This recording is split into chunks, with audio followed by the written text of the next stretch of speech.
Les mesures canadiennes en détail, un décryptage financier et juridique. Pour mesurer pleinement la portée de la décision canadienne, il est indispensable d'aller au-delà des titres et d'entrer dans le détail des mécanismes mis en place. Car ce que le Canada a fait ne relève ni de l'improvisation, ni d'un simple geste politique. Il s'agit d'un dispositif réglementaire structuré, juridiquement encadré et soigneusement calibré.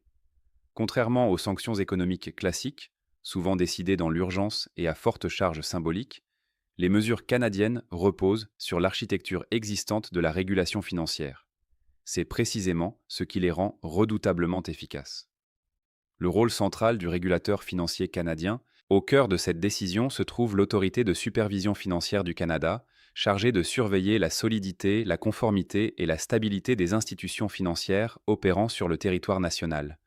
Ce type d'organisme agit généralement dans l'ombre, loin des projecteurs politiques. Pourtant, ces décisions peuvent avoir des conséquences systémiques majeures. En temps normal, il veille à prévenir les crises bancaires, à limiter les risques excessifs et à garantir la confiance dans le système financier. Dans le cas présent, il a activé ses pouvoirs d'urgence, prévus par la loi, lorsque la stabilité financière est jugée menacée par des facteurs externes. Ce point est fondamental. Juridiquement, le Canada ne présente pas ces mesures comme des représailles politiques, mais comme des actes de prudence réglementaire. Une directive d'urgence, ce que cela signifie réellement.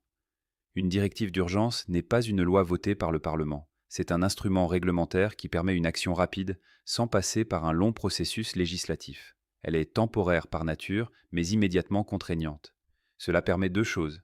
Agir vite, avant que le risque ne se matérialise pleinement.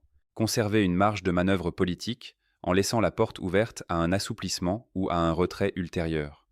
Dans ce cadre, les banques américaines opérant au Canada se retrouvent soudainement soumises à un niveau de surveillance et de restriction inédit. Première mesure, la surveillance accrue des transactions.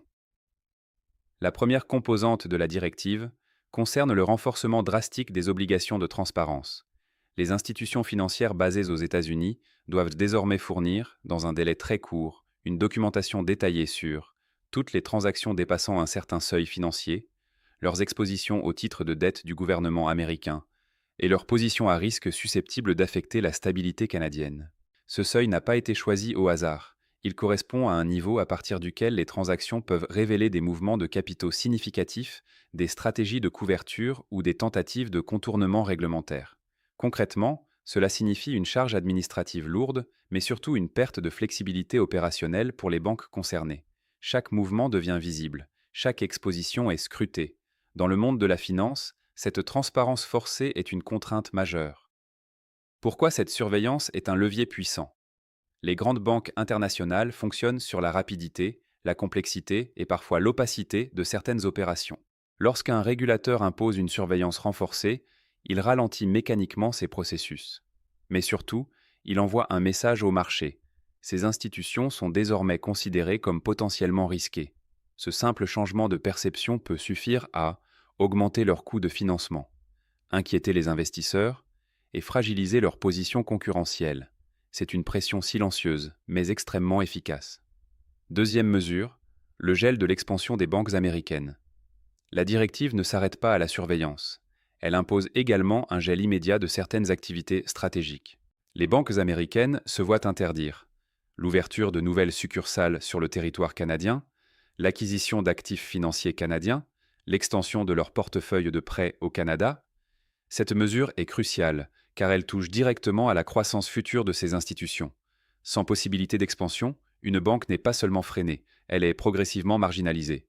Elle perd des parts de marché, voit ses revenus potentiels diminuer et devient moins attractive pour les investisseurs.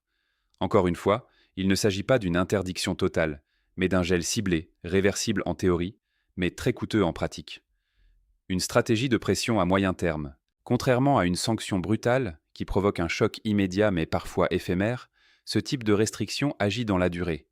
Chaque mois sans expansion est un mois perdu face aux concurrents locaux ou internationaux. Chaque opportunité manquée affaiblit la position stratégique des banques concernées. C'est une érosion lente mais constante. Troisième mesure, la suspension des flux liés aux bons du Trésor américain. C'est sans doute la mesure la plus sensible et la plus lourde de conséquences. Le Canada a imposé un gel temporaire de certaines transactions impliquant les titres de dette du gouvernement américain pour des acteurs clés de son système financier, notamment les fonds de pension et les compagnies d'assurance. Pour comprendre l'impact de cette décision, il faut rappeler un point essentiel. Les bons du Trésor américain sont considérés comme l'actif le plus sûr du monde financier. Ils servent de référence, de garantie et de pilier à une multitude d'opérations.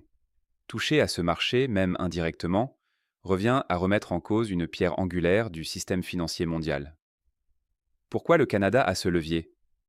Le Canada fait partie des principaux détenteurs étrangers de dette américaine.